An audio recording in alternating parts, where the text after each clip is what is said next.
اب آتے ہیں دیوبندیوں کے علماء کی طرف۔ اشرف علی تھانوی، جن کو یہ لوگ حکیم الامت کہتے ہیں، اشرف علی تھانوی نے بھی بیان القرآن جو ان کی تفسیر ہے اس میں اس آیت کے تحت یہاں تورات کو کلام اللہ مراد لیا ہے۔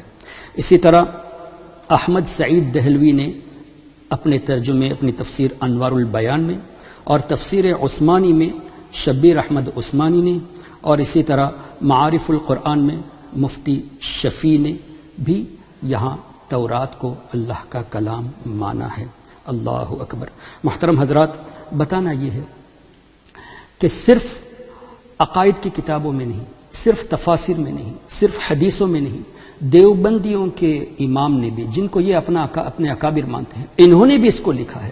اب سیدھا سا سوال یہ ہے کہ ساجد خان دیوبندی نقشبندی، جنہوں نے طارق جمیل صاحب کی تائید میں جتنی باتیں کر کے سنی علماء کو بدنام کرنے کی کوشش کی، اس سے یہ پتہ چلا کہ انہوں نے نہ عقیدہ پڑھا ہے، نہ حدیث پڑھی ہے، نہ اپنے گھر کی کتابیں پڑھی ہے، اور کہتے کیا ہے کہ وہ درس میں بیٹھتے ہیں، لوگوں کو تعلیم دیتے ہیں، مناظرہ کا چیلنج کرتے ہیں۔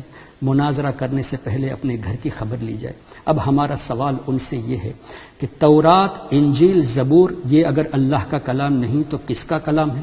اگر اللہ کا کلام نہیں تو تمہارے بزرگوں نے جو اس کو اللہ کا کلام مانا، ان کے بارے میں تمہارا کیا فتویٰ ہوگا؟ اللہ اکبر۔ اسی طرح طارق جمیل صاحب کی دعا جو انٹرنیٹ میں مشہور ہے، اے اللہ تبارک و تعالی آ جا، ہم تیرے پیر پکڑتے ہیں، آ جا اے اللہ، تو کہاں ہے؟ کیا یہ سب جاہلانہ الفاظ، کیا اس کی بھی تم تائید کرو گے طارق جمیل صاحب کی؟ اگر یہاں غلطی ہو گئی، مان لے کہ تعویل شدہ بات نہیں کی، تو دعا میں اس طرح پیش کرنا اور مگرمچھ کے آنسو بہا کے اس طرح دعا کرنا، اللہ اکبر، یہ صرف اور صرف جہالت ہے۔ اب ہمیں یہ پتہ چلا کہ نہ طارق جمیل صاحب عقائد سے واقف ہے، بیسک عقائد سے نہ وہ واقف ہے، نہ ان کے ساتھی یا ان کے چیلا کہہ جائے یا ان کے چاہنے والا کہا جائے وہ بیسک عقائد سے واقف ہے۔ جب یہ لوگ بیسک عقائد سے واقف نہیں تو دوسروں کو کیا درس دیتے ہیں، دوسروں کو کیا پڑھاتے ہیں، دوسروں کو کیا سکھاتے ہیں؟ مناظرے کا چیلنج کرتے رہتے ہیں، اور یہ کہنا کہ ہم مناظرے کے لیے لوگوں کو بلاتے ہیں، علماء کو وہ آتے نہیں، یہ سراسر جھوٹ ہے۔ ہمارے علماء ہر وقت تیار ہیں۔ اب میں بھی دعوت دیتا ہوں، السنہ ٹرسٹ سری لنکا @gmail.com میں تم آفیشیل خط لکھو ہم کو، السنہ ٹرسٹ سری لنکا @gmail.com میں آفیشیل لیٹر ہم کو لکھو۔ اس بات پہ مناظرہ ہوگا کہ قرآن، تورات، انجیل، زبور یہ اللہ کا کلام ہے۔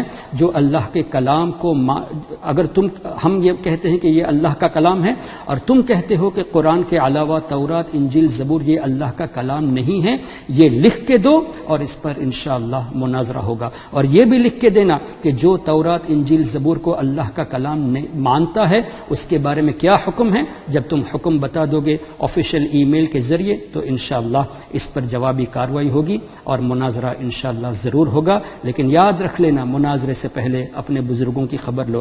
اشرف علی تھانوی پر تمہارا کیا فتویٰ ہے؟ ہمیں اس کا جواب چاہیے۔